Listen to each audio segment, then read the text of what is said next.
بسم الله الرحمن الرحيم دولة هوسة hargeysa ودولة هوسة وددkeeda maqlaysa dadkeedana jecel sidoo kalena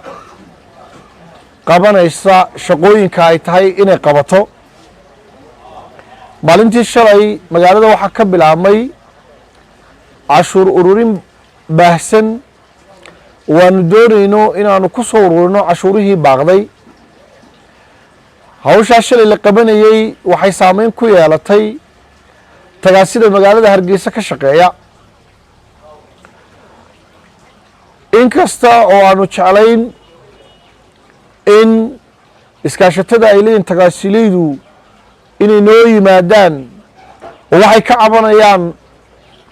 na soo gaadhsiiyaan haddana waxaanu nahay qaar xitaa marka wax dow ah miidiyaha laga soo yidhaahdo ka jawaab celinaya waanu maqalay codkiina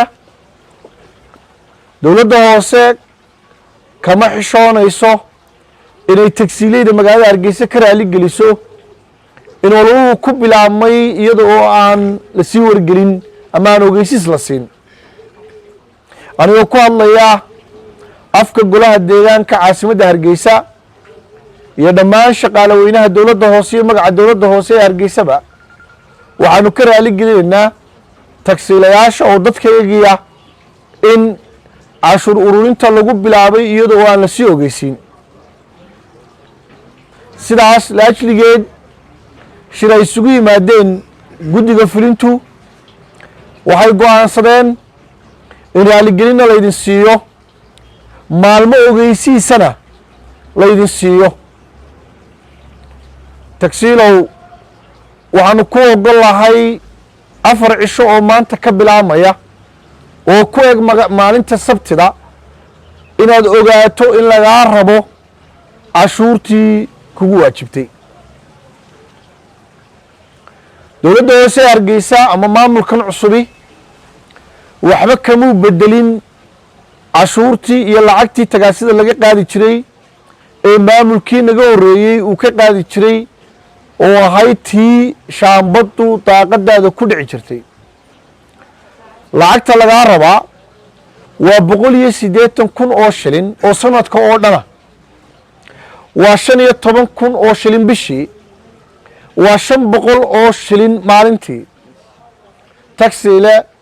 waddankan adigaa leh waddada la dhisayana adaa maraya culays baa ka cabateen maalin oo dhan markaad shaqaysato eed hargeysa ka dhex shaqaysato 500 oo shilin ayaa lagaa rabaa lacagtaasi waxay ka yar tahay islaanta miskiinta ah ee cadceedda fadhida cashuurta laga qaado iyadoo raalliya bay bixisaa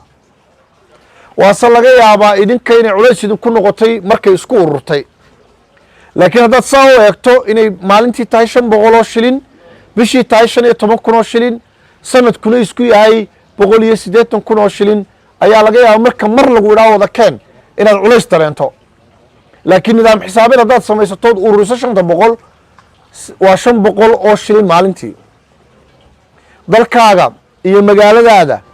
aad doonaysa in lagu dhiso tagsiile waxaad ku darsanaysaa 500 oo shilin oo cashuura maalintii inaad bixiso markaad maalin oo dhan ku dhex shaqaysato waxaan rajaynayaa maadaama aanu dhawaaqiinii maqalay in idinkuna 4 cisho haysataan ku diyaargarowdaan oo maalinta axadda la yidhaahdo aanay dhicinba qof tagsiile ah inaanu ku wada hadallo waddada hargeysa oo tagsiilo waliba uu noqdo mid isagu intuu tegay xafiiska ugu dhow ama degmada ugu dhow ama xafiiska dowladda hoose markaa cashuurtii uu iska soo bixiyey waxaan rajaynayaa inaynu magaaladeenna aynu jecellahay wada dhisanno innaga oo wada soconna annaguna waxaanu noqonaynaa qaar u dhega nugul dadkooda inta ay xaq noogu leeyihiin waxaanu sidoo kale tagsiile ku faraynaa magaaladani inay dhisanto qofka koobaad ee ka faa'iidaya waa adiga maanta waxaa laga yaabaa wada xumada jirtaa saameynta koobaad inay adiga kugu leedahay haddii cashuurtaada marka lagu urusho wadooyinka aynu ku dhisano waxaa hubaala isbeerbaarka gaadhiga kaa gelaya inuu yaraan doono markaa 500 ee shilineed maalintii bixinayso halkaa ka eeg waxaan ku soo ururinayaa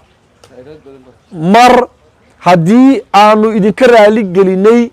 cabashadaa ka cabateen inaanan ogeysiis idin siin waa ogeydeen shalay markii aan ku baaqayay cashuurta in la soo bixiyo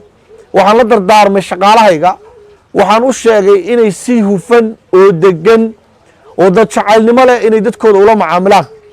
waxaanu jecel lahay in maalinta axadda ah ay noqoto qofka tagsiilaha ee markaa 4 cisho aan ka faa'iideysan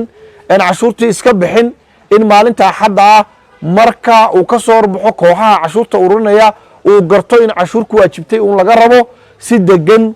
oo markaa wadaninimo leh uu cashuurta yar isaga bixiyo shaqaalahana imikaba waxaan farayaa in idinkuna marka laydin joojiyo cashuurta si degan uga jawaaba shaqaaluhuna si degan oo wanaagsan oo wadaniyaed lebay idin weydiinayaan